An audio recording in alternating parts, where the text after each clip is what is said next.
Hello, and welcome to A Critical Dragon, where I talk about narrative in film, television, and in books. And today I am joined by, yes, it is indeed the one, the only, the despicable, the nefarious Dr. Philip Chase.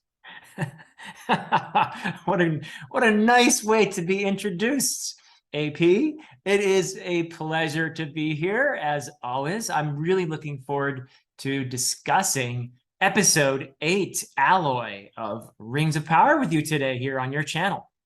Yes, I have a sneaking suspicion that one of the reasons that you are pleased to be discussing this is I have to eat humble pie. Moi? Would I ever be so petty as to rejoice in the fact that maybe one of your predictions was slightly inaccurate? Do you think I would make some mileage out of that? Yes, yes, I do. So And you're right. All let's get this out of the way first. Yes, right. I was wrong. I admit it.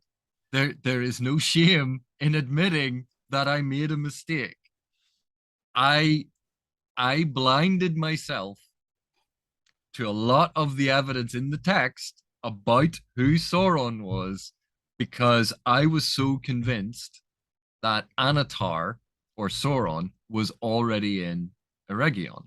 Hmm. Now, in part, this is because I did the thing that I always tell people not to when they're watching an adaptation. I fooled myself because I was basing this on what I knew about the Silmarillion and about the Second Age from the The appendices. Unfinished Tales Oh, and okay. Yeah. Histories of Middle Earth. Yeah. Because I had that base of knowledge, I was viewing the information in the show through that lens. And because of that, I was looking for things to support that theory instead of looking at what the show was telling me. So I admit that I was wrong. And I admit that I did the thing that I always tell people not to, which is you should pay attention to the source text before, or sorry, pay attention to the adaptation before you go to the source text. And I Yeah. did it the other way around, which is how I ended up in the position I am in, having Ooh. to apologize. Well, all I have to say about that is when in doubt, AP, follow your nose. Always follow your nose. I hate you, Philip.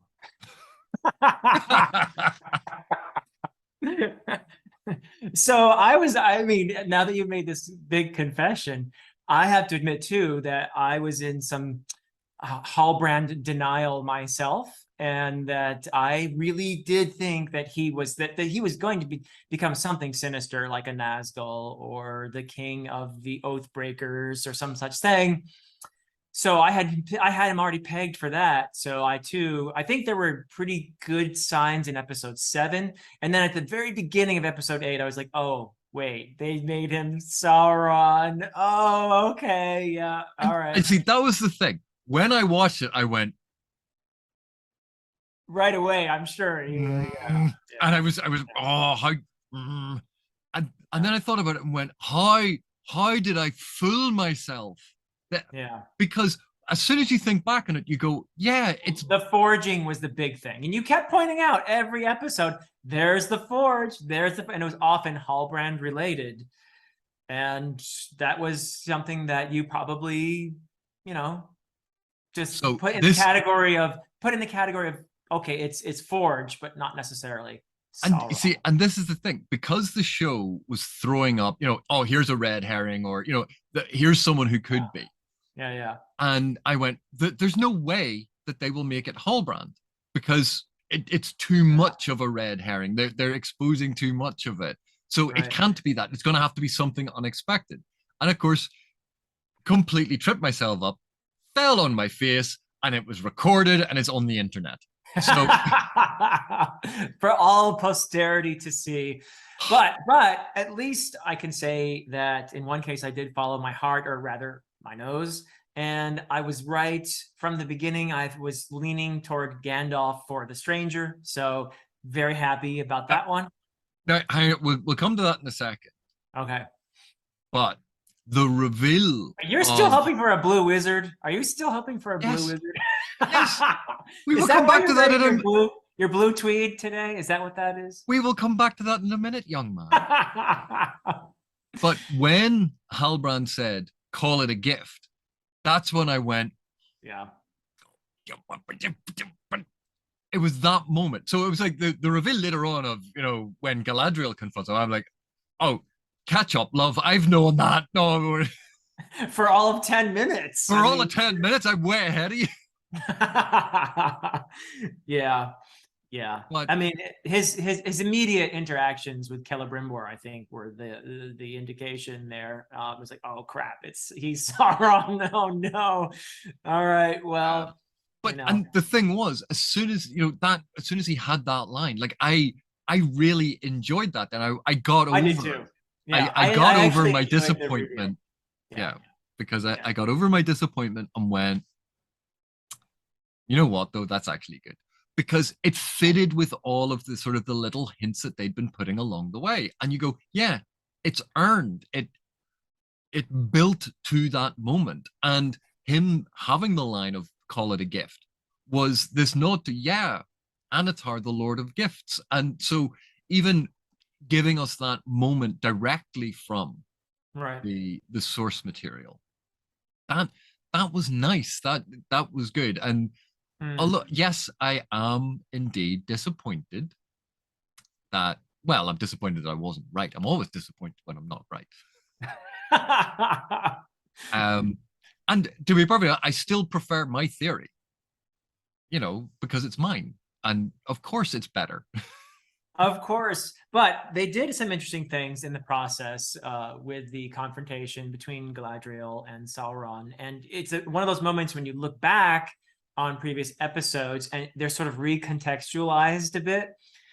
So I like that, the sort of flashback we were getting with him being in her mind, and she initially, of course, she resists that, says, "Get out of my mind," and you admire her tenacity there, but all right, you're up against a much more powerful being at the moment, so you're in trouble here.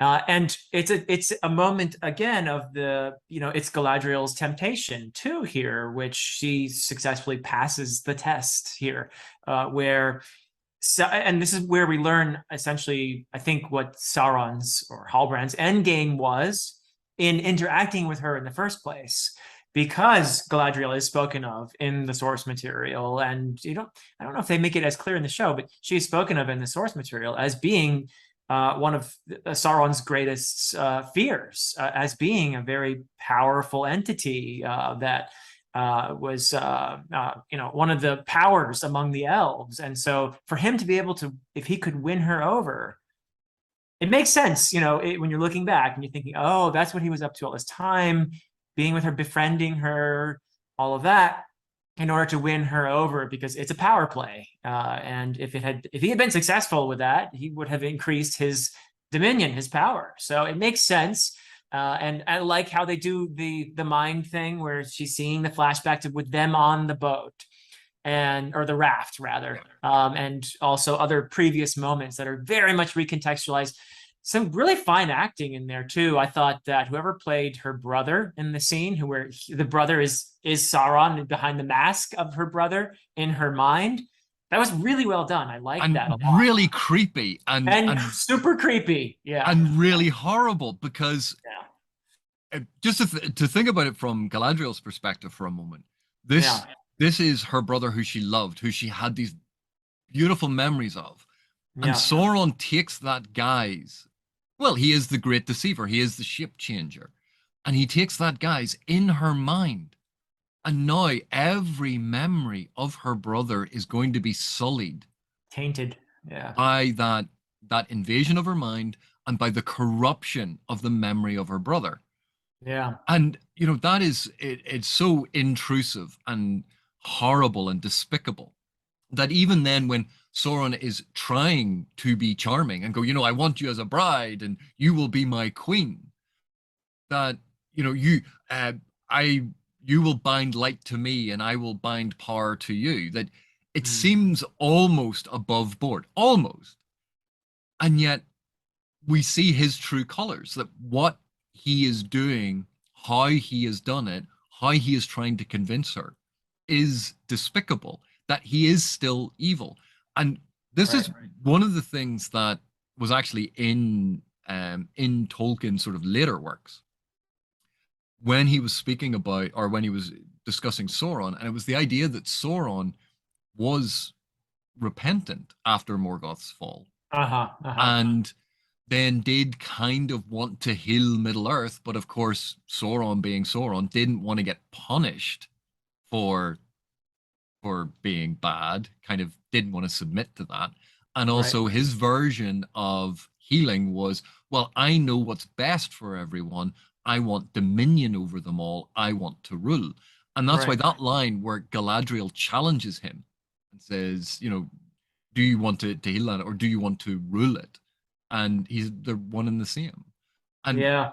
Yeah. that is so perfect an encapsulation of what Tolkien was articulating. And it ties in to that complication of the morality of the orcs, the Uruks that we had with Adar. That Right. again, this was something that Tolkien was working on. This was something that Tolkien was wrestling with. And so to have both those things brought in, Mm. um, it is clear, despite what other people have said, that the writers and showrunners have read and understood Tolkien. We may not agree with the direction they've taken the adaptation, but it's not through their ignorance of Tolkien's work. And I Right. think to suggest otherwise, there's far too much evidence in the Rings of Power that proves that they do know Tolkien. They are aware of Tolkien.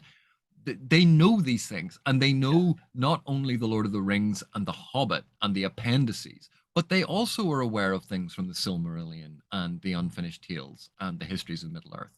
Yeah, to that point, it's also a very important to note that Sauron wasn't always this big, scary, fiery, eye that we have in the films. He was very charming. He was very charismatic. This is how he was Anatar. This is how he lived among the Númenóreans and sort of nudged them toward their hubris, their ultimate act of hubris. So he could be very, very convincing and it's the whole, not all that is fair, or not all that is foul is I'm messing up the quote, but you know No, what I mean. not all that glitters is gold, but Not all that also glitters is gold, right? when Yeah. Frodo is talking to Strider, to Aragorn, it's a servant of the enemy would look fair and feel foul. That's the quote I was looking for. Yeah. Much like yourself. I don't know which quote you were applying to me there, but yeah. Well, I'll assume the good one. So but yeah, so that's very fitting and very Tolkienian, actually. I think to that the presentation of his character, Halbrand. I liked the guy. I thought he was charming and sort of, yes, definitely a rogue, but a lovable rogue. And I'm sad that he turned out to be Sauron. But as soon as I realized it at the very beginning of the episode, I was like, "Ah, that's kind of cool." They did some interesting things with that. And So we also see that whole relationship with Celebrimbor, yeah, of flattering Celebrimbor, yeah, encouraging that pride that Celebrimbor has, which right. we know is Celebrimbor's Achilles heel. We know it's his Yep. weakness. We know that's what happened in the source material, that he And very skillfully making it seem like it was actually Celebrimbor's idea, that he would put forward a question, is like acting as if he were ignorant of the answer, and then Celebrimbor was, oh, aha, yes, I'm glad I thought of that, and again, an expert manipulator, because you don't manipulate Right. people by going, I'm evil, you should do this thing. That's not how people get manipulated. But that's also pride making, in this case, a character vulnerable, because it is Celebrimbor's pride that blinds him to the fact that he's being manipulated. And that's a big thread through this show, and a very important Tolkien theme as well, is the pride Go with Before the Fall. We've been saying from the very first episode, and poor Celebrimbor really, yeah, he falls on his face there. So yeah. But in terms of like the scene on the raft where there's the image in the water of, and we see Halbrand's silhouette turn into sort of the Sauron with the helmet, but then the helmet fades away and he has the long hair of a beautiful elf, that other form, that Anatar we assumed was going to be a beautiful elf figure. Yeah. That they cycled through it in the image, and you go, that's actually, again, beautifully done, and paying attention just to little things like that to go, yeah, like we know it's not the way that we've gone with the adaptation, but we are aware of it. And so I really thought the reveal, once I'd gotten over my disappointment, the reveal of Halbrand as Sauron, I thought was very well handled. Yeah. The one thing that I found disappointing about that is it was short. It was curtailed. That entire sort of sequence of him with Celebrimbor, him being in Eregion, that was truncated. I would have loved for that to have been the focus of a couple of episodes, to show them building up and having a relationship of working together and doing these things. I would have loved more of it, because I enjoyed that bit so much that was something I wanted more of. And because it was so important, it felt that it wasn't enough time. And yet, they got across exactly what they needed to get across to progress the story further forward. And of course, like, one of the complaints about the show has been, it has been very, very slow. And now we have a sequence where I'm going, yeah, but I want more of this. Yeah. This is what I like about a lot of Tolkien's writing, is he took his time. It wasn't bound by the modern notions of move on, action, and then this, and drive it forward. That he took time to look at the trees, describe each and every leaf on it, and allowed us to be in the world. And that's been one of the great things I've enjoyed about the show, is that it was taking its time in a lot of the places just to let us relax into the world. Good example. I think a good example of something where you can see them setting something up from the very first episode up until this one is Finrod's dagger, which Galadriel's brother's dagger, which is, I think, if I remember correctly, and I should have rewatched I wanted to, but I didn't have time, but I think that there's a moment where Sauron could have used it to stab and kill Galadriel, but instead hands it over like an act of trust, as he's trying to woo her over to his side. And of course, there's the sacrifice she makes of the dagger when they make the 3 elven rings as well, which are independent of the other rings that Sauron is forging, one assumes, out of the half of the mithril that he got. Because I think they split it in half at one point, and they used one half to make the 3 elven rings. They mix it. That's not entirely clear, but well, it's also possible that they will get more mithril in the next season. Like we don't. Possible. Yeah. This is actually, we'll go back to the dagger in a second, but this is one of these big changes that I know must have upset people. But the elven rings being made before all of the other rings. As far as we know, Well, as far as we know, but given the information that we have, the elven rings have been made before the other rings, and that throws you out for a loop, because that's not what we have in our heads. But at the end of the day, the important thing about the elven rings were that they were made without Sauron touching them, without Sauron interfering with them. Right. And we have that. We have the 3 rings being made without Sauron being there.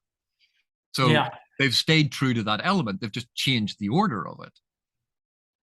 So I'm not sitting here going, oh, what? You go, yeah, it's fine. Like, the other rings will get made. One is assuming. Yes. But it is a major point of transition for Galadriel, I think, in the Galadriel in this show, who, very importantly, the dagger is a weapon. It's a lethal instrument that gets turned into instruments of protection and nurturing. And that's what these 3 elven rings are. They allow the elves to stay in Middle Earth, to create these little bubble realms, Lothlorien and Rivendell and all of that. So I like that. I like that, how that's tied to her character, which has been one of the most important arcs in this entire season. And I like how she's gone from warrior, suffering from the trauma of loss, and clearly very, just completely focused, obsessed on her quest, to, so we see these moments of humanizing her in various episodes, for example, among the Numenorians, when she has the very playful sword fight, et cetera, et cetera. We talked about these moments till we get to this point where this is a very poignant thing for her to give up this dagger, I think. And it's a giving up a piece of herself. It's a sacrifice of herself to a bigger, nobler cause. So it's a very important, I think, moment for her character. And I think you're exactly right, because who would she be without the sword has been, a question that has been asked. And in the previous episode, she gave the literal sword to Theo. And, we discussed that then. But here, this is the symbol of her oath. This is the symbol of her quest. This is the symbol of her pathological drive. And she is sacrificing that. She is giving that up. So it's both the symbolic giving up of this particular part of her life. It is the giving up of a weapon to create items of beauty, swords into plowshares. Yeah. That there's an element of that. There's also the element of this. It was a weapon, and it's been used to create items of power. Because as much as we like to think of the Elven rings as good, they are powerful. And all power in Tolkien's world carries with it danger or peril, as a bearded person wearing raggedy clothes might say. Yes. And I think that is actually an important aspect of it as well, that these are powerful items. And I liked that idea. Well, first of all, getting Gil-galad on board by going, yeah, we'll make a crown. And he's like, you would give this to one person? It's like, yeah, you. I actually thought Gil-galad had some good moments there where he was right, actually. He was right about all along in a sense, and the others were kind of wrong. And he seemed to have some good instincts there about the use of this. And he's like, no, we need to leave here. What you guys have in mind, this is really a bad idea. And he actually was kind of right there. And Elrond is the one that convinces him to let them try. Because Gil-galad, who, is meant to be wise, is the one going, nope, bad idea. Yeah. Even though they tried to bribe him with, but you're the one who's going to wear the crown. And he had to think about it. And he still left going, nope, bad idea. He was not tempted. Right. And, that's Gil-galad as a character. He is wise. He does fear for the elves. He does treat his responsibilities very, very carefully. But he gives in to Elrond because Elrond throws his words back in his face, just like Sauron had thrown Galadriel's words back in her face. And so, again, we see that really nice mirroring. And Gil-galad then go, well, okay, try. And instead of the one object, they go, oh, we'll make 2. And Galadriel points out 1 would be abused, 2 would be divisive, but in 3, there is stability. And, whatever we think about having, 3 separate branches of government, it is designed as checks and balances on each other. Theoretically, that's how it's meant to function. So you can understand that idea of, because you would have 3, it's a more stable formation than 1 to rule them all, obviously Sauron's plan. 2, which means there's always going to be 2 sides to it. 3 is there's more, it's fluid. But again, it's still about power, and power is something that has you have to worry about in Tolkien's world. Yeah. And it ties into, again, going back to that temptation of Galadriel. Yeah. Sauron's words are obviously the words that when she is tempted in the future, it now recasts that scene as she is recalling the temptation that Sauron gave her. Right, precisely. But now, instead of being the bride of the Dark King, she's being offered the power of the Dark Lord. Right. And so she can see it. And again, that goes back to your point that Tolkien did see Galadriel very much as an adversary of Sauron, that Sauron respected and feared Galadriel as a power. And, making that connection between those two scenes, I thought, again, was very nicely done. It's pretty cool. I also have a question for you about the result of that encounter between them. He doesn't outright kill Galadriel. Instead, he gives her these illusions, and we're back with her under the ocean during that callback to the earlier episode when Halbrand actually dives in and saves her life when she's sinking with the anchor after being hit by the lightning. So he allows her or causes her to drown. And Elrond somehow, I wish they had shown actually how Elrond found her. That would have been nice. But okay, Elrond finds her. Maybe he senses something is up, or I don't know. But elves have really good hearing. We know that Elrond has really good hearing. We saw it earlier on when he was listening in to Durin and Disa. True. So yeah, who's that making bubble sounds? I don't know. But anyway, he shows up and saves her. But I'm wondering if Sauron leaves Galadriel alive, almost as if he couldn't quite make himself kill her. In other words, is there some part of him that actually did want to be in this friendship or relationship or whatever it was to him? And is there that piece of him that couldn't quite, bring himself to actually end her life, and instead did it in a slightly more passive way by having her drown and leaving open the possibility that she might be saved? I think he couldn't bring himself to outright kill her at that moment. This was someone he had developed. It's hard to describe it as he developed feelings for. He developed a desire for her rather than feelings. It's not romantic love. She had something that he desired, which is that inner light, which is, something that Galadriel had. She had that light. Sauron desired that. And maybe he couldn't bring himself to destroy it and just left then. And that, I don't have a problem with that particular sequence, because you're right. Maybe he was sort of going, I'll leave it up to fate, to the Maya, as to whether or not she survives. And if she does, maybe in the future there will be an opportunity. Because remember, he wants everything to be perfect. That's what he wants, and his plan involves Galadriel being his at this point in time, at least. Right. And it failed as Halbrand, so he leaves. Now, she could have dropped on the ground and he walked off and then she rolled into the water. We don't know. But she's in the water and he walks off and flees before any of the elves can find him.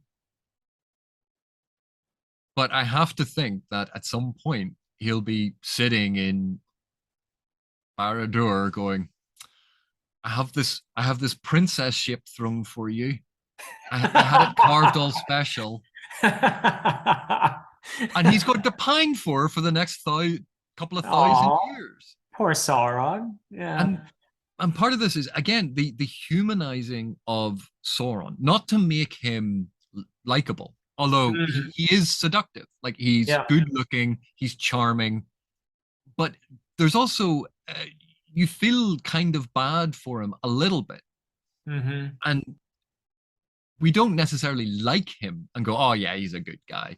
It's more that we kind of understand him. We understand what he was attracted to in Galadriel, this light, this beauty, this something that would make him a better man. Eh, Give or take, given that he's not actually a man, I know. But Right. he saw in her something, the goodness that would make him better. Mm-hmm. Instead of trying to focus on how can I be better myself, it's I will get this other person who makes me better. So it's interesting. What we have here is a villain, and this exists outside of Lord of the Rings. It exists in the Silmarillion. We have a villain who is actually fairly complex, a little bit like Satan in Milton's Paradise Lost, you know? Very much. Yeah.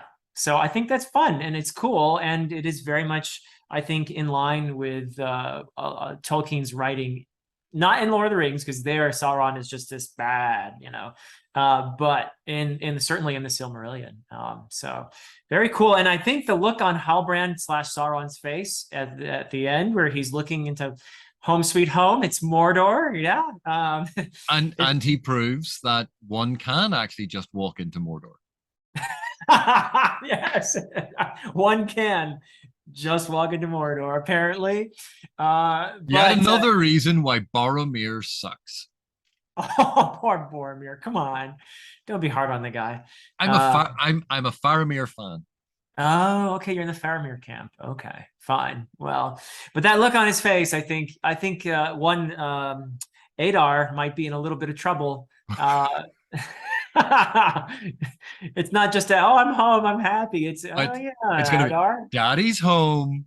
Yeah, the real daddy's home. Yeah, and that certainly seems to be something that could be very, very interesting in the next season, seeing the internal power struggles in Mordor. Because again, because of the narrative perspective in Lord of the Rings on the side of the heroes, Sauron was very two-dimensional, would be generous. One-dimensional at times. Oh yeah, yeah.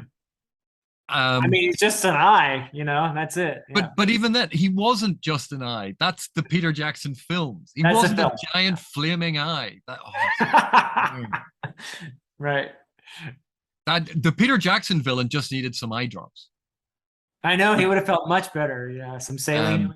Yeah. But Sauron in The Lord of the Rings was very much evil for evil's sake. Mm-hmm. What we're getting here is, you know, because we're getting the story of all of this, we're actually getting Sauron as a person. And as soon as you make Sauron a person, as soon as you make Galadriel a person or Elrond a person, and not just the function that they have in the story. Right. Like Galadriel in Lothlorien is this tall, willowy, wise, quite ethereal, and you go, yeah, you can't have that as a central character for a long period of time. It would be boring and exhausting. And right. Elrond, you know, being a bit of a git, like he is, you know, you wouldn't want to follow him all the time. But as soon as you humanize them, as soon as you give them more depth, it'll make them drift further and further away from the representation in The Lord of the Rings. Quite naturally, because you're adding more depth, and more depth means more complexity, which means more bits and pieces to them. Right. And they aren't as straightforward, and they're going to have moments where they don't act that way. And having that, it humanizes Sauron, but it makes him a deeper, more interesting character, not a mustache twirling villain. Well, all of them get humanized through these relationships, don't they? I mean, look at Elrond and Durin. I mean, that is one of the most endearing aspects of the entire season, is that relationship between the two of them. And without that, frankly, Elrond would still be a bit remote. You know, it's but also Elrond and Galadriel. That one too. But I think even more so for me, at least, it's the Elrond and Durin that really have the greatest moments as a friendship. But yeah, it happens for all of them. For Galadriel, as she and Halbrand develop a relationship, and both of them get humanized through it, and it's well done. I like that. Yeah. Also, I mean, about Galadriel's relationship with Halbrand, I think she admired him, and it could be because again, I was fixated on my theory about Anatar, but I don't recall Galadriel being romantically engaged. I didn't sense that at all. I think it was more a friendship that meant something to her. And of course that makes sense if, you know, Celeborn's going to turn up. Yeah, apparently she thinks he's dead though, like from the previous episode, right? Yeah. So Yeah, he disappeared. Haven't seen him since. And you're like, and he's going to turn up, and she's going to be, oh, I'm so glad I didn't, take up with the Dark Lord. That would have been a little bit awkward. Yes, that's Um, slightly awkward. but what was weird is while Galadriel, I never got the sense that Galadriel was romantically interested in Halbrand. You got that sense of attraction and possessiveness from Halbrand. And thinking back on a number of those scenes, I suddenly I'm looking at them again in my They're a head. little bit creepier, yeah. He did have that attraction to her, but she initially had kind of dismissed him as just a man. Right. And then it was part of her humanization process to sort of treat him as a person. As which, a friend. Yeah. And no, and then moving from person to Friend. friend. Yeah. That it was a transition. It was the building of that kind of relationship. Yeah. And I think that's been a big part of Galadriel's journey. That, we talked about in terms of getting rid of the blade. We have seen her move from this weapon that was single-minded in its pursuit right. to now giving up that, and she is going to have to become something else. And yeah. I just think that the arc that she has gone on in this show, this first season, ends with she hit rock bottom. She was terrible. She had the moment on the horse, the moment of the fight, the moments with Halbrand, the moments of respect that she was showing Muriel in the last episode. That was really good. Yeah. And we see all of that now in a transition leading to her giving up this symbol. Yeah. And we go, right, who is Galadriel now going to evolve into? Because she's turning her back on that. Yes, she's still prideful. Galadriel has always been prideful, always will be prideful. Like, she is powerful. She's entitled to a little bit of pride. Yeah, I would think, yeah. But, it has been a very consistent arc that they have developed. I agree. Yeah. Well, speaking of relationships making the characters more endearing, my other favorite relationship in here, besides Elrond and Durin, has got to be the Stranger and Nori. That's a thread of the show that I know that thread has its. The Stranger and Nori or Poppy and Nori? Both. I love Poppy and Nori too, but I really love what's developed between the Stranger and Nori. And we can talk about Poppy too, because I love her as well. She's fantastic, and I love the fact that she's going to be the pathfinder of this group of Harfoots in the future, it looks like. But to focus for a moment on Nori and the Stranger, who I'm calling him Gandalf from now on, okay? Sorry. I mean, I don't even know the Blue Wizard names, but there's a tiny bit of hope, because where are they going? They're going east. Well, okay, so before you absolutely put everything on Gandalf. Yeah. Yes, it is more than likely going to be Gandalf. And I am basing this not on the TV show, but on the fact that it is a TV show for a general audience, because they will have heard of one good wizard that they definitely know, Gandalf, and then a bad wizard, Saruman, and then it's actually good at the moment, but yeah, and hanging out singing in the heavens, probably in a rock band. Well, I'm assuming that they're going east. Gandalf is feeling the call to Rhûn to meet the other Astari. I mean, so you might in season 2, I'm calling it now, you might get to meet. In fact, I think I'm gonna Jeff Bezos, if you're watching this, please give my friend his blue wizards, please. But so hang on a sec. So an audience will know who Gandalf is. He's the most famous. Then you have Saruman, who is kind of famous, but famous for being evil. So true. Yeah. That would be a big audience subversion that I don't think people would like. And also it would be kind of strange, because Saruman didn't really know the hobbits. Right. It could be Radagast, because he dresses like Radagast. And yeah, but he's wearing gray. He's not wearing brown. Gandalf wore blue. What is your point? It's Gandalf the Grey. Yeah, but he wore blue. I know, but he's wearing gray. So but he's he's dressed like a hobo, like Radagast. Yeah, okay, Um, fine, fine. Yeah. Point taken. and as you But pointed out, he's going to Rune. Now, yeah. there's a weird thing about this. When Gandalf lists his names in the book, Mm-hmm. he says, "To the east, I do not go." Mm, Not I did not I go. do not. I do not go. Huh. So it could be Gandalf, and I think for a general audience, it would make sense for it to be Gandalf. However, the storyline in Rune, the lands to the far east and the south, that Mm-hmm. is blue wizard territory. That's why I'm trying not to crush your hopes altogether. And maybe you will get your blue wizards. I actually would be very thrilled for you if it happens. To be perfectly honest, I think it's probably going to turn out to be Gandalf, and one of the blue wizards is the one that set up the cult that went looking for. Well, they were looking for Sauron, though. They were looking for Sauron, and it might have been like the blue wizard had been there to set up, because that's one of the stories. One of the blue wizards, or both of the blue wizards, had set up Yeah. a cult.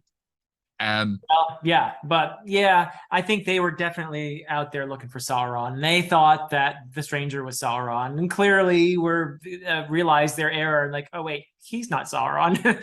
And that wonderful moment when I don't care how cheesy it is, I absolutely adored the moment when after Nori. This is one of the reasons why I love this relationship, because here you have this ancient being learning wisdom from this little person, and it is such a beautiful thing. And Nori is there for him at that critical moment when he doubts himself, when he thinks, oh, I have all this power, I hurt people, I'm destructive. She says, no, you decide what to be. It's like Gandalf talking to Frodo. He's repeating the wisdom he gained from a hobbit, from a Harfoot, saying only you can decide to do with the time that is given to you, right? Nori is telling him, you decide what to be. And then he stands up and says, and they're still calling him Sauron. He's like, no, I'm good. I love that line. I'm sorry. I just love that line. I don't have a problem with that line. Oh, good. Because Yeah. it's a reiteration of the defining thing that Nori had told him. Yes. And a rejection of everything else. And again, like I'd said earlier about the elven rings, power can be bad and misused. Yes. That's the whole, Yes. and that is something he has been struggling with, because Exactly. he has power. But what defines whether it is good power or bad power is actually how you decide to use it, what your intentions are, and what your impacts are. And in that moment, making that decision, because we sometimes forget the Istari are like Sauron. Yes, they're all Maya. They're all of the same order. Yeah. So it's not that they go, oh, well, that's just one of the good ones. You're like, Right. but they can choose. They have free will. They can go bad. Morgoth, Sauron. There are actually, weren't there other Maya as well that sided with Morgoth? Wasn't Of course, just they're Balrogs. That's what the Balrogs are. They're other Maya who sided with Morgoth, I believe. Yeah. and then they were imprisoned in that flesh. Yeah. Yeah. But these are powerful beings, and we see again the fact that power can corrupt, and we saw it at the very, very beginning with the elves, because the elves are essentially living in paradise, and pride and power and covetousness, all these things lead to a fracturing of the kinship of the elves. Yeah.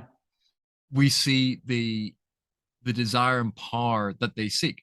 And actually, I was thinking about the corruption of the elves, and yeah, it's not quite how it is in the books, but we do have the weakening, the thinning, the lessening of the elves. Although it's meant to be their bodies, not their spirits.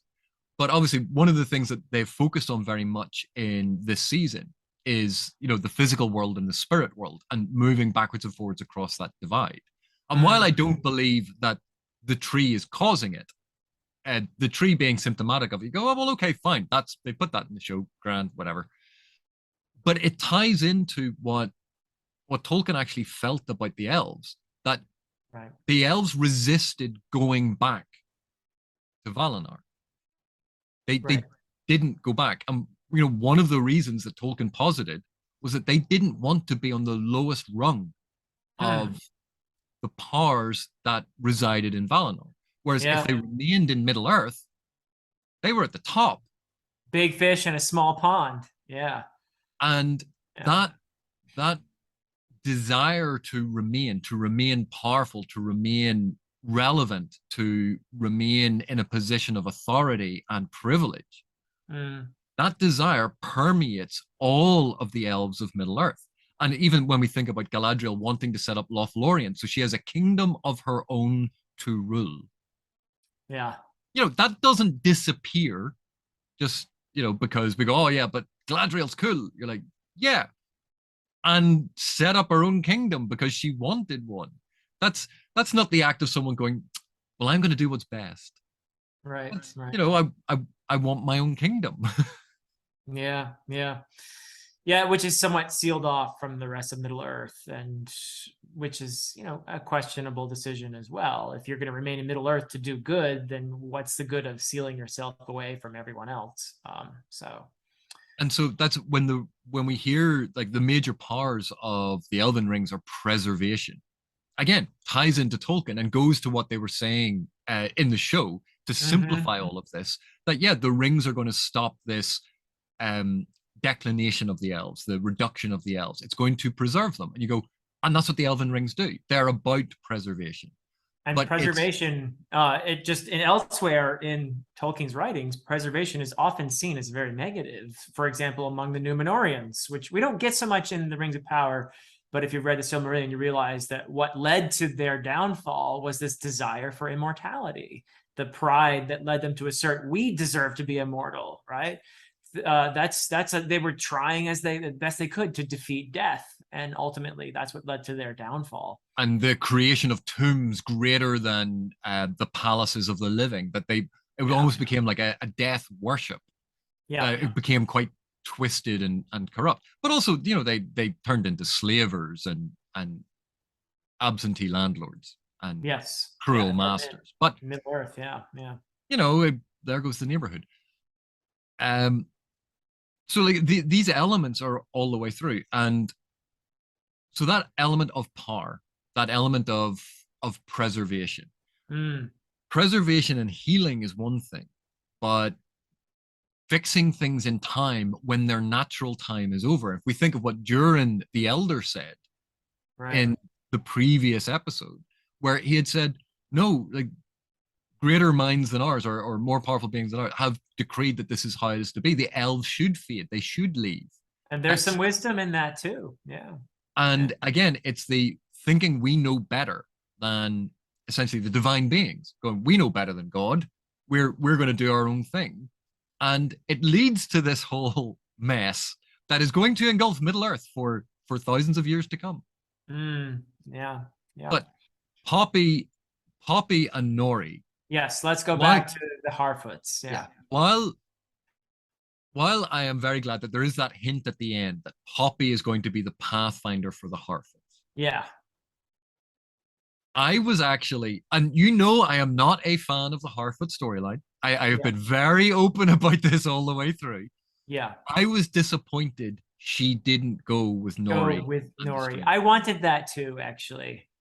I When she came to do the hug, I thought, oh yay, she's gonna go too. And then no, she's gonna be the Pathfinder, I guess. So and so their friendship, Poppy and Nori, I thought was such a beautiful, wonderful, very resonant and understandable and relatable bond of love, of friendship yeah. between these two people. And again, They're very very much reminiscent. like Merry and Pippin, yeah. I actually think, to be perfectly honest, I think it's better than Marion. Uh-huh. Yeah. Yeah. But it may be because it's tying more into my own sentimentality. But Uh-huh. that's entirely possible. Um, But very endearing, nevertheless. it Yeah. was very endearing, and that moment about the whole the air smells sweeter, follow your nose, and you sort of that nod to the film and Gandalf. When in doubt, AP, always follow your nose. I want my blue wizard. I'm so sorry. But uh, but again, it was nicely done. It was, yeah. Um, and I like the fact that, okay, so if they go off and do that now, this is a brand new story. This is something that the showrunners and the writers don't have to worry about constantly tying things in together. That they can go, no, we're going to craft something specifically for TV. We're going to, and that should hopefully let them craft something that's really, really interesting. But of course, Hmm. my fear about this is, and it was one of my complaints about the season. The Harfoot storyline never really connected to any of the others. Not this season. It was always additional, and I would have liked it in some way to cross over, to have some impact on the others. Not just that Mount Doom impacted them, but that they impacted the others, even if the others didn't know. Right. But it remained separate. And my fear is in the storyline going forward in Rune, that this is going to end up a completely separate narrative thread that isn't going to interweave or directly impact the others. And that's a personal thing. I am Yeah. really excited about a storyline in Rune, about Yeah, because you're exploring gonna this get your area. blue wizards there. I'm excited about that because that's an area of Middle Earth I want them to explore. I Yeah. want to see Oh, this story. I I'm with want to you. see that culture explored. I'm But with at the you. same time, I fear that structurally it's not going to tie in. So there was a somewhat tenuous, I will admit, tenuous connection to the rest of the show with the priestesses, the three priestesses, who are presumably, and they say explicitly, they're looking for Sauron. And they're like some people watching the show, they were on the wrong track, right? So they were following Gandalf when they thought it was, and that's understandable because they are beings of the same order. There were signs, and we had signs as viewers of, oh, this guy could, the stranger maybe is destructive or is dangerous, and so they were understandably on the wrong track. And they've been looking for Sauron as they're Sauron worshippers from back in the day. That they've inherited all. Clearly, They've been they've doing it since they were teenagers. yeah, exactly. They fell in with the wrong crowd. And you know the story. You know the story. Well, So who wasn't a Sauron worshipper back in the day? Like, come on, Philip. We know that you were there at the back of the school behind the bike sheds with your Lord of the Rings text talking to people about the good book of Sauron. That I was bet you. you We still know have it your. was. I bet you still have the T-shirts, don't you? So, but yeah, so that is I think a connection that isn't ever. It's not a complete link there, but it is a connection at least, right? No, Sort but of. again, it didn't impact the other storylines. True. Yeah. Uh, it was they saw a comet, and then that was the Harfoot storyline was the comet, the meteor man, the stranger, and then the weird people showing up. But that was all Right. Harfoot. There was nothing they did there impacted the other storylines. But Like, is that their official title? Is the Weird People? the Weird Sisters. The Weird Sisters. I mean, there's three of them, so yeah. Uh, Okay. but I, but again, now you know that one of my least favorite aspects of the Peter Jackson adaptation was the fight between Gandalf and Saruman. And we got some of that here, the sort of the force throwing around thing, which I don't mind as much, but I understand why you have this position. And the thing is, it looked visually impressive. The special effects were wonderful. It was a big action sequence. They did some really cool things. I get it. The levitation floaty force stuff is not something I enjoy. I don't like it. What I did like that they did was the fact that was it the aesthetic, or I can't remember the names of it. It's in the X-ray when you look on Amazon. It actually tells you the names of the different characters. But she reaches down and uses the fire that is there. She isn't creating fire of her own. Each Right. time she's always stolen fire from its source Mm-hmm. and manipulated it, which is not the same as creating fire out of nothing, because evil cannot create. Interesting. And it's that lovely moment too when Nori has convinced Gandalf to stand up and be good when she's about to obliterate the other Harfoots with the fire, and it suddenly just goes poof. And that's just a great way of good defeating evil in that moment, because it's although he does ultimately also use the staff and make them into wraiths, and they kind of dissipate. But that visual of the glowing embers, like that Yeah, was stunning looking. it's really It good. really, Yeah. really good. Now, Yeah. you mentioned their wraiths. Do we need to tell people the difference between a wraith and the Nazgul? I hope that most people would know. I mean, Nazguls could be classified perhaps as a type of wraith, but not all wraiths are Nazgul. But Philip, how can that be? I've only heard of the ring wraiths. I'm sorry. Oh yeah, yeah. I mean, it's yeah. I don't think we need to say too much about that, but No, and it's because it was something that came up, and you had mentioned it that it had come up online about yeah. people going, "Oh look, the Nazgul before there are rings," and you Ooh, go, female Nazgul. and you Ooh, just go, "But what about the Barrow Downs, where the Barrow Wights live?" yeah, Or like, there's in the Fellowship of the Ring, right. there are wights, like spectral undead creatures. Like you Right. get that. It's in the Fellowship of the Ring. And then Aragorn makes a deal with who? And Oh, yes, the Oathbreakers, an army of. are they all wraiths of some kind? Huh. Huh. If only Tolkien had been explicit about this kind of thing. For instance, before Sauron made the Nazgul, if only he had a name like, I don't know, the Necromancer. Oh. If only Tolkien had been explicit about that, then, no one would have this confusion. Yes. Yeah. I'm sorry, the people, calling them Nazgul annoys me, but also Right. when Tolkien talked about the Nazgul, the nine, he never said that all of them were men. It was True. the wielders of the rings of men, and men is being used as the race. And of that, it was, kings, but also warriors, and there was another type as well. Right. So Tolkien never explicitly said they were all male. We know that the Witch King is male, and I think at least one of the other ones is male, definitely.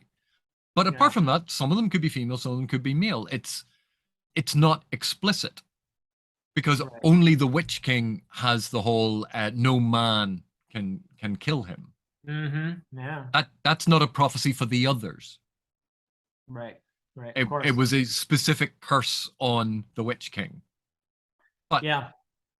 anyway, One other aspect of the scene I just want to briefly touch on too. I think good storytellers know this. If you have a thread of a story, or a story that ends with some joy, there's a common technique is to leaven it with a bit of sorrow. And the fact that we lose Sadoc Burrows in that confrontation, I thought was I was sad about it, and I think it was a good touch as far as the presentation of that scene. That we do lose somebody that I had grown to love, and it was a poignant thing to lose him. I mean, when he's sitting there at the end, and they're by him, and the sun is coming up, and he's just saying, "Let me just sit here and have a peek at the sunrise." I thought that was a really beautiful moment. it was beautiful. It was poignant. I will admit, I have a tiny little niggle about it, which is Uh-huh.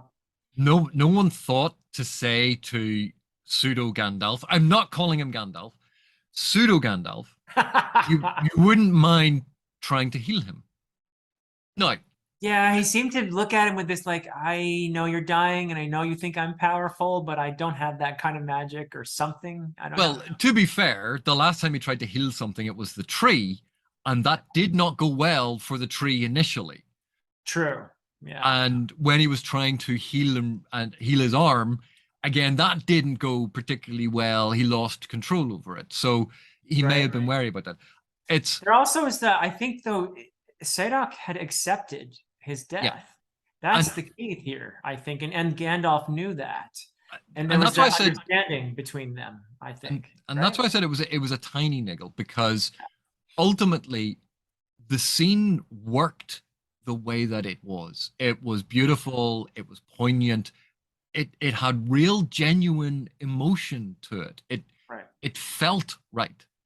And intruding with some sort of line before we got to there of you need to try and heal Sadoc would have felt very much like throwing in an excuse for why he couldn't do it. Right. Because healing Sadoc in that moment would have robbed the scene of its poignancy.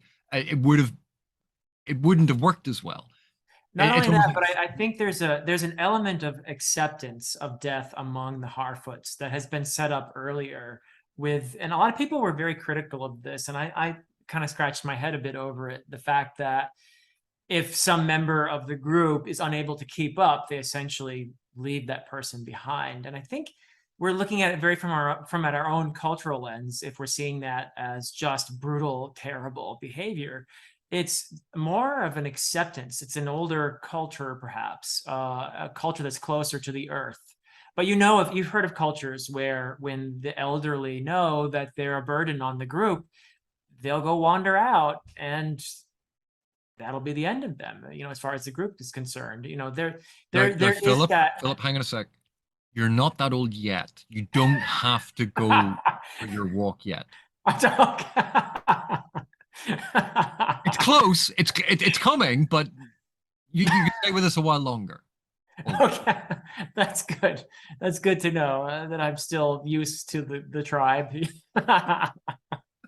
So, but you know what I'm saying? I think that this fits with that cultural outlook, that he knows it's his time and he has accepted that. And I think Gandalf, there's an understanding that leaps out between the two of them in that moment, which is why he doesn't say, "Oh, let me heal you and you'll be fine."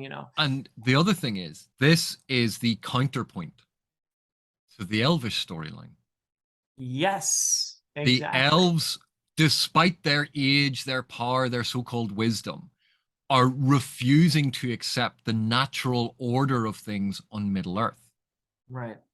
unlike the Harfoots, who understand the balance with nature. Yeah. Yeah. Beautifully said. Yeah. And and that's why I said it was a tiny, tiny niggle, because I didn't want Sadoc to die. I didn't want to lose Sir Lenny Henry in the TV show. I know. Yeah. I liked his character. Um, and I wanted him around. But at the same time, the scene was thematically fitting. It was a brilliant and beautiful and understated mirror of the pride of the elves, the, Mm-hmm, mm-hmm. just the humbleness of the hobbits. And I, the wisdom of the little people, which is very much a Tolkienian theme as well. so like I thought that scene was very, very touching and beautiful, and it worked really well. It's so much of the episode. If I was looking at solely as just this one episode, it was a really good episode of TV. Yeah. Was I disappointed that my theory was proven wrong? Yes. And I will never ever forgive them for it. Wait. If they give you blue wizards in season 2, Then I we think will then we will be on polite speaking terms. okay. You heard that, Bezos. We're wizards. Well, it Um, was my favorite episode of the season. I will just come out, and I'm so happy. I've liked every episode, and this episode I loved. And so I'm so glad that the show finished, for me, that it finished strong and made me actually quite excited for the second season. did you like how it started with Halbrand passed out over the horse? Okay, that They was better, they because yes, that obviously was. heard your criticism and went, well, Philip Chase didn't like the fact that he was sitting up and riding out. Just have him slumped over his horse there, because otherwise Philip Chase is going to complain again. Mm. Well, that was my little quibble, and I'm glad that they listened to me. So I hope they'll have a blue wizard or two. But we haven't talked a lot about Celebrimbor or Celebrimbor's workshop Yeah. because there was some really cool stuff. It was both archaic and organic, and Yeah. it had that wonderful ethereal. Yes, it was oldie timey, but Little bit very of functional and magical. almost a little, not really, but sort of a little bit of a steampunk vibe to it too, you know? Yeah. Um, I the visual of the metals sort of smelting down and then the Mm, siphoning off of the different layers of the metals to give the different mixes for the different rings. yeah. You know, all of those sorts of visuals, and again, recreating as the mithril sank in, looking like the Eye of Sauron. We had when Sauron and Galadriel were having that argument and the close up of Sauron's eyes and seeing the eyes momentarily get that feline pupil, Yeah. the recall of pseudo Gandalf lying in the crater as the glowing eye. That Yeah. all of these sort of moments all the way through the show, and it was like one of those films where they go, "Here's the reveal," and now think back and see all of the other elements in a new light. And I Yeah. like that as a storytelling technique. I wish it hadn't been quite so prevalent or built up to be linked to the question of who is Sauron. Um, Um, and I'm looking forward to like in the new season, not having big sort of these mystery box elements. I want the stuff being explored. I don't want it. Can you yeah. figure out that has never been engaging for me. And thank Uh, goodness the Where Sauron game is over now. Yeah. well, Yeah. no, where is Sauron can still be played because Yeah. he could pop up anywhere. I But what I will say is Celebrimbor, um, the actor playing him, again played him with that look to pride and avarice, and Mm-hmm. Mm-hmm. um, you really got the feeling of that. I suppose it's slightly creepy is probably going too far, Mm. but that very flawed type of character that he Well, he's wants to do had good. ambition. I think ambition is what characterizes him the most, right? I mean, Mhm. he's not evil, but he wants to do some great thing to save the elves, and he's very like Galadriel. It was at a point, driven and wants to accomplish this, and so that definitely, yeah, is related to pride as well. And one thing that I think stood out to me, and I was hoping that you would bring it up, Mm. the importance of librarians. Because Aha. Yes, the anytime as an academic, scroll. yeah, but anytime as an academic, I was having to do research. The first port of call was not Google. The first port of call was ask the librarian, because Yeah. the librarian would go, "Oh, well, how am I? Well, actually, I just let me hold on a minute here," and they would walk off, and they come back with exactly the thing that you needed. Librarians are magical beings who live amongst us, Yes, yes, too um, true. Yeah. and I Anyone who's will written a dissertation, will agree with that statement. Yeah. and I will say Galadriel needs a very stern talking to, because when a librarian goes out of their way to help you, you don't leave the book in a river. You don't get the scrolls wet. Yeah. Oh my goodness. That's a huge fine right there. At least $1. As soon as I saw that, I was like, oh, because I know what it's like to work in a special collections archive. And I'm just going, Yeah. those people would have killed me. I had my day too. I worked in a library as a grad student, and I was in the restoring area. We were helping to restore the old books. So yeah, good. Um, but Yeah. I thought of all people who I talked to about this, you would Wow. understand the special place of how to treat ancient texts Yeah. and how bad it is that Galadriel left it in a river. Actually, you don't bring a scroll near a river. My goodness. What if it falls in? What if an an an evil genius hypnotizes you and makes you fall in with your scroll? I mean, Um, he's but I think we've covered um, pretty much everything about this this episode that we wanted to talk about. I think so. Ultimately, I really enjoyed this episode. I think it was one of the best episodes of the season. Mm-hmm. I think I will probably have to do a video going through bits and pieces because I think the season does have genuine weaknesses that need to be discussed and to be discussed in a way that isn't sensationalist. Right. But it also had some incredible strengths that I think people are overlooking. So I want to have a think about it and then try to put together a slightly more coherent discussion of it. And hopefully you'll join me for that. Oh, I would be delighted to join you. And we might even find a blue wizard on the way.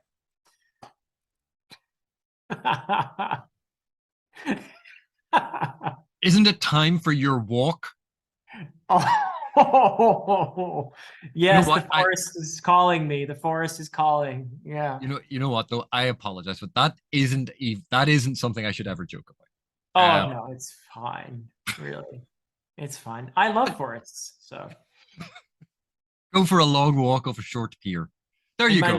Next life, I'll be a tree. I'm sure. So or an ent.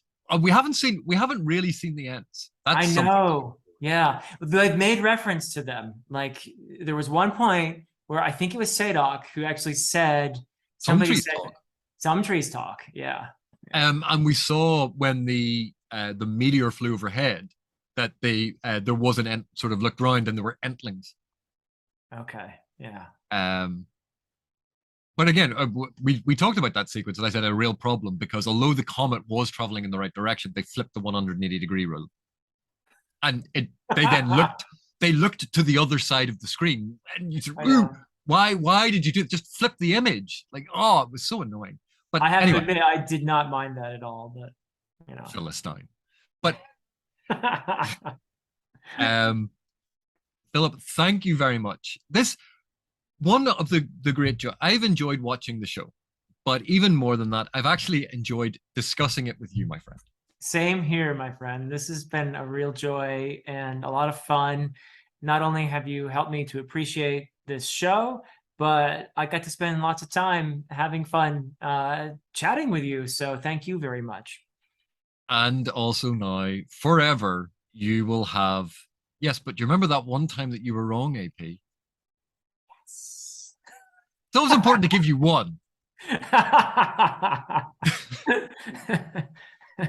And so, for those of you still watching, thank you very much for watching. Thank you for staying with us during this entire discussion, not only of this episode, but of the previous episodes. So thank you very much.